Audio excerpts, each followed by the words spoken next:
Hello, beautiful, and welcome to the Prosperous Womb. So today is day 17 of our journey through the book of Proverbs, our wisdom journey through this Advent season. And it's also the 17th day of Advent, so happy Advent. Now, we've gone through chapters 1 through 16 over the last 16 days, and now we are halfway through the book of Proverbs, a little more than halfway through.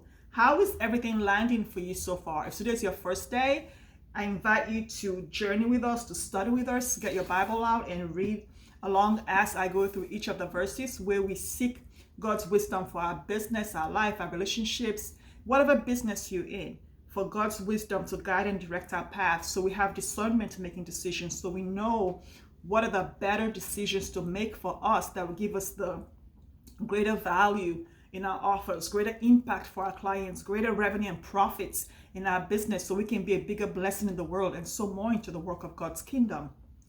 Now, what does chapter 17 have in store for us? When I look at this chapter, I see the law of attraction. It's how we can attract what we desire, what God desires through us. And not just a basic, simple law of attraction, because chapter 17, every sentence in here tells us that we create in our lives the results that we be in the world. So how we show up, how we be, the intention we have in our hearts is what we attract to us. If we come for trouble, we come with trouble, we attract trouble. So what do you desire in your business, in your life and relationships? What do you want in your life? Chapter 17 is going to share with us what not to do, who not to be, and how to be to really support us to not take everything literally, but have guidance to create what we desire in our businesses. So let's dive right in. Verse 1 says, "Better is a dry morsel and quietness therewith than a house full of sacrifices with strife." Nobody wants to come home to drama, right? We all want peace in our lives. We all know that it's so much better to just come home to a quiet home with dry bread than to have all the food, meat, and drinks in the world and have no peace in your life. The whole point of the freedom we create in our business is the whole point of everything we do in life, whether it's having children, getting married, having the big house, whatever it is, doing all the work in the world, the value, helping people, is so that we can have peace in our hearts. And to do all of that and come home to drama, not worth it. But how does this apply in your coaching business? There's nothing worse. There are few things worse in a coaching business perspective, in a coaching business, than waking up and remembering, gosh, I have to go work with that client today. Because we want to get up and jump up because we get to. But when I work with a client who says to me, I have this client, every time I think I have to work with them, I go, oh God, that is not good. It's better to not have any client and have dry bread than to have a group full of people that drive you bonkers, than to have a group full of people who are working in lack and scarcity. It's better to have one client than to have 10 that give you heartburn, that give you stress, that make your hair fall out.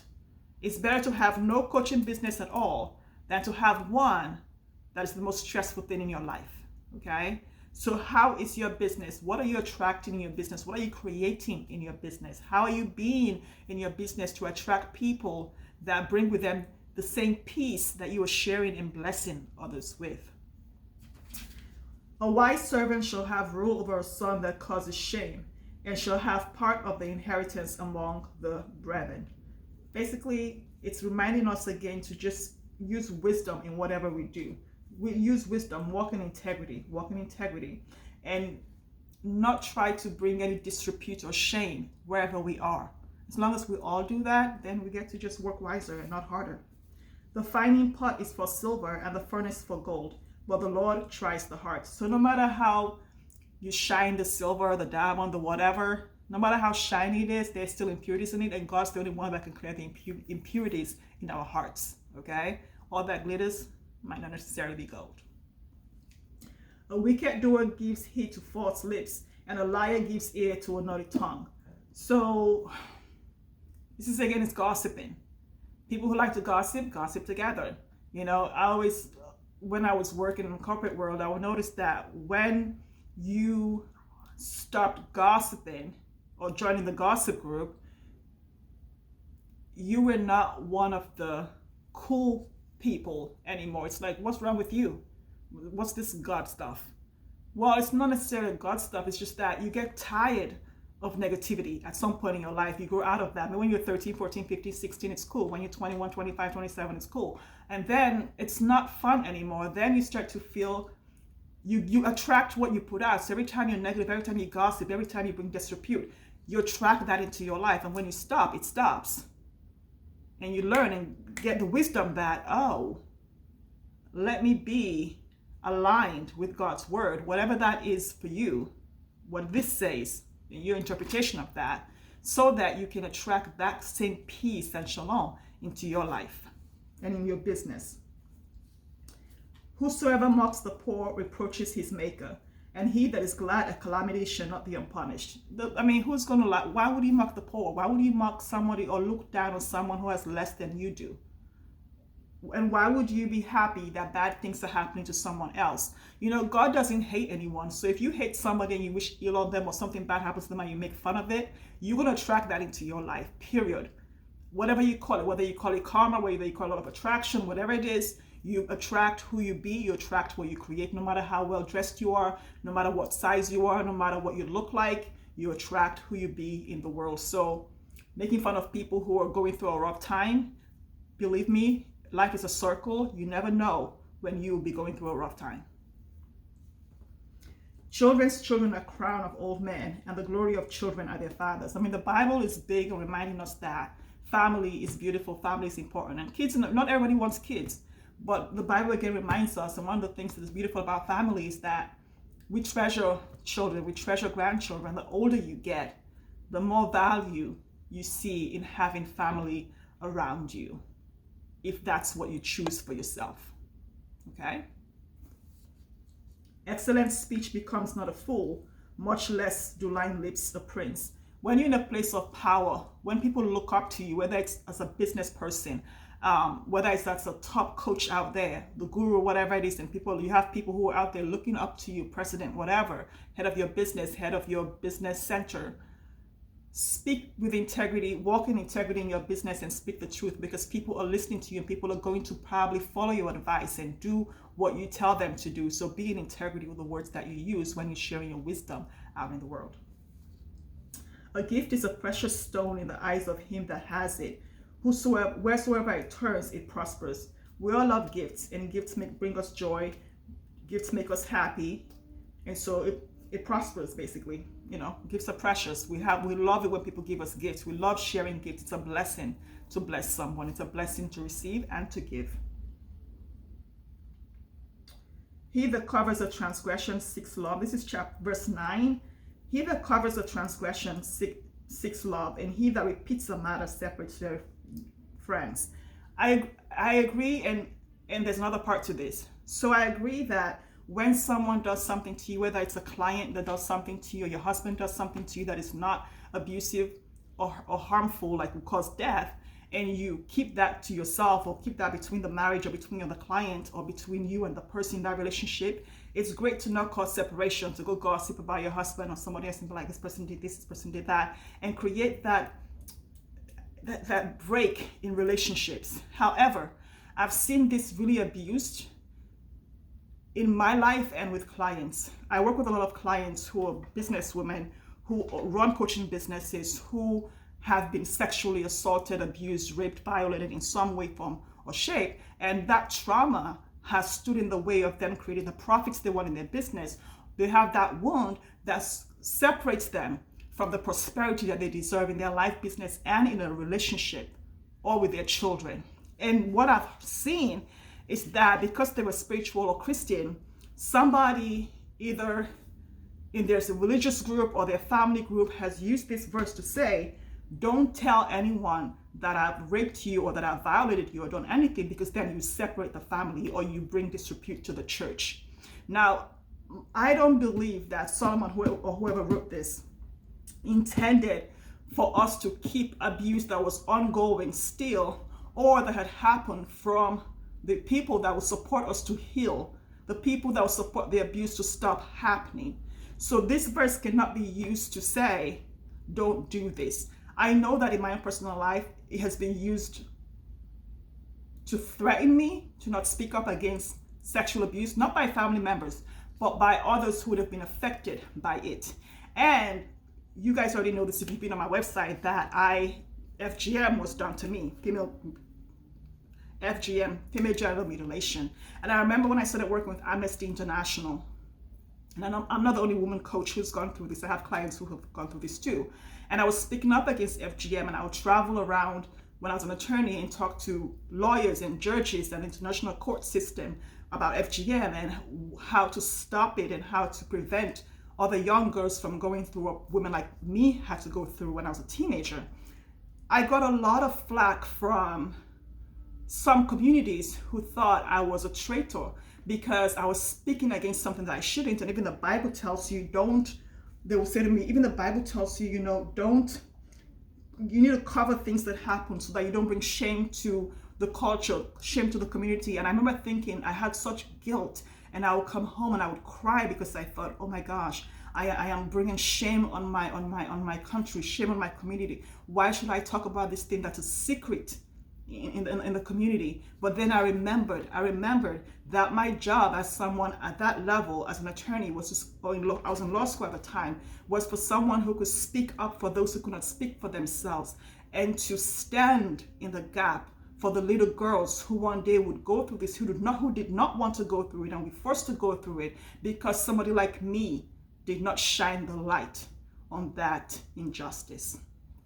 So the Bible can be used to bless, and we can use it as a weapon to curse our own lives.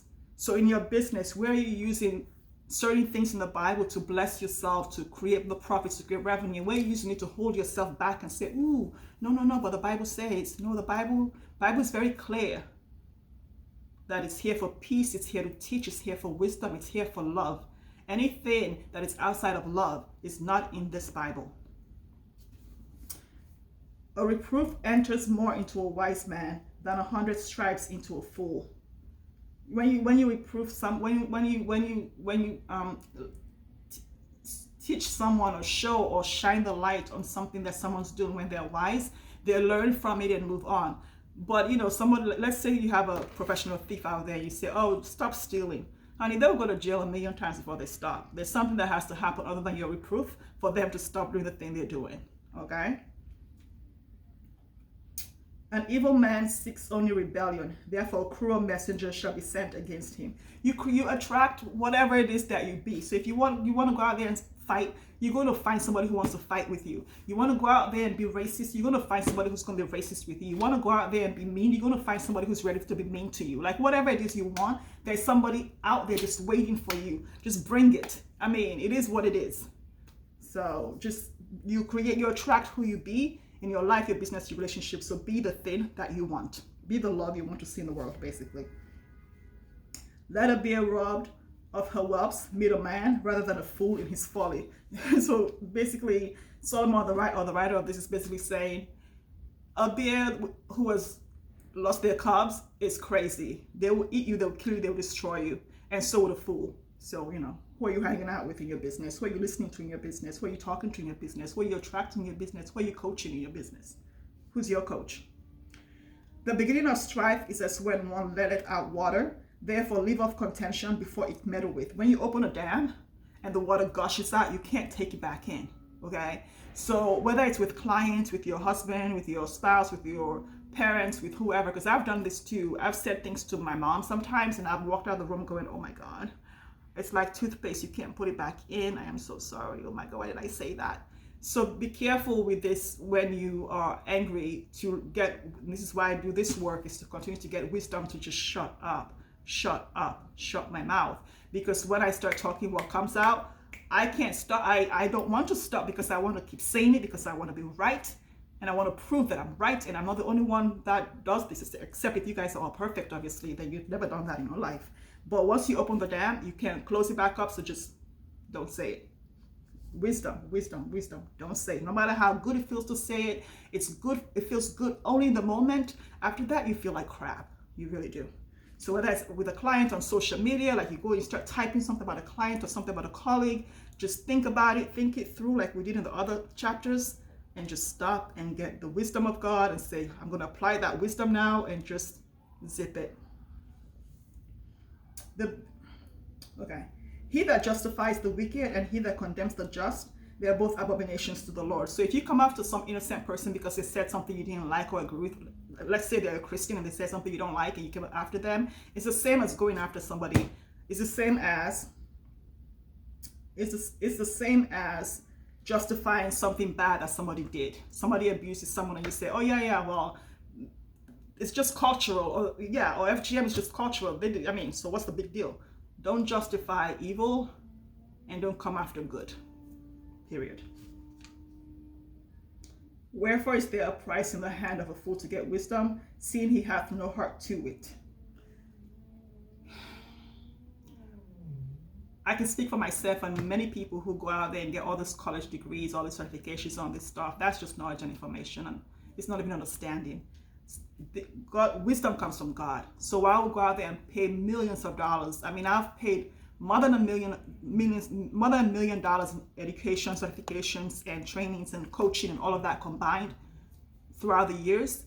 And I also know that the only thing that I really need is the wisdom of God. That's it. So whatever we're paying for, let us always come back home to heart to realize God's wisdom is the principal thing. Better than every degree, better than every certification, better than every coaching experience we can ever invest in. God's wisdom is the number one thing we should consider, or we need to consider investing in first. A friend loves at all times, and a brother is born for adversity. You know, some of my roughest times have brought out my friends that have become family, because they stick closer than even blood family does. And the friend that stays with you and is with you when you're down in the valley, on the mountaintop, under the bed, wherever you are, that friend is with you, is family for life. That is life. And everybody deserves friends like those in your business, in your relationships, in life, wherever. We all deserve that. And I'm grateful for all the friends who are brothers in adversity with me, because life doesn't always go the joyful, fun path. Those people who have been with me in the down times are the most trusted people in my life, and me for them. A man void of understanding strikes hands and becomes surety in the presence of his friend. He loves transgressions that love strife, and he that exalts his gate seeks destruction. Again, if you're ready for a fight, you'll get a fight. Whatever you want, you'll create. So just be the thing that you want so that you create the thing you want. Period. He that begets a fool does it to his sorrow, and the father of a fool has no joy. Again, that's just self-explanatory. A merry heart does good like medicine. A merry heart doeth good like a medicine, but a broken spirit dries the bones. So yeah, when you're joyful, it's like medicine. It's like marrow to the bones. When you have wisdom, that gives you the joy, the peace, the freedom that you desire and that you want to enjoy. But when you're not, I mean, that's when the lines show up on your face. That's when you shrivel and just look at the dry, diluted version of you. So what can you do in your life, in your business, to stimulate more joy, more peace, more pleasure in your life? And what can you say no to so you're not a shriveled up old bone? Your choice. A wicked man takes a gift out of the bosom to pervert the ways of judgment. Wisdom is before him that has understanding. If you have understanding, you have wisdom. Seek wisdom, you get understanding, you get discernment, you get knowledge. You go the other way, you get what you want. Okay, so attract the thing that you want. Wisdom is before him that hath understanding, but the eyes of a fool are in the ends of the earth. A foolish son is grief to his father, and bitterness to the mother. Well, yeah, if you have a child who's not doing what they're supposed to do, or who's not being in alignment with God's word, it can be challenging. And sometimes we've all been that child to our parents, because none of us are perfect. So the key is to seek God's wisdom and do better and work wiser. Also, to punish the just is not good, nor to strike princes for equity. Okay? Don't punish people who are doing good, basically. He that has knowledge spares his words, and a man of understanding is of excellent spirit. So people who are wise know when to shut up and know when to speak. The more you speak, the more you dig a hole for yourself. Sometimes it's just wiser to be quiet and to watch and to listen and be present and not say anything or add to the drama. Even a fool, when he holds his peace, is counted wise. And he that shuts his lips is an esteemed man of understanding. Shut your mouth. Even for me, the wisest, the best thing, the people that I admire the most are the ones who shut up, who are not out there posting on social media all the crap, all the drama, all of the things. I find wisdom, peace, strength, courage in quietness than I do in people who talk too much. So, again, wisdom, keep your mouth shut. I mean, not doing injustice or anything, but just for the sake of talking or the sake of typing 140 words or letters or whatever, just stay quiet, be wise, and know when, and seek God's wisdom to have the discernment to know when to share that stuff on social media, in real life, whatever. Let me know how this lands for you and how this will support you in your business, in your coaching business or any business, to create the thing that you want, because this is how you attract the good, the bad, whatever it is that you desire for your life. It's been good having you.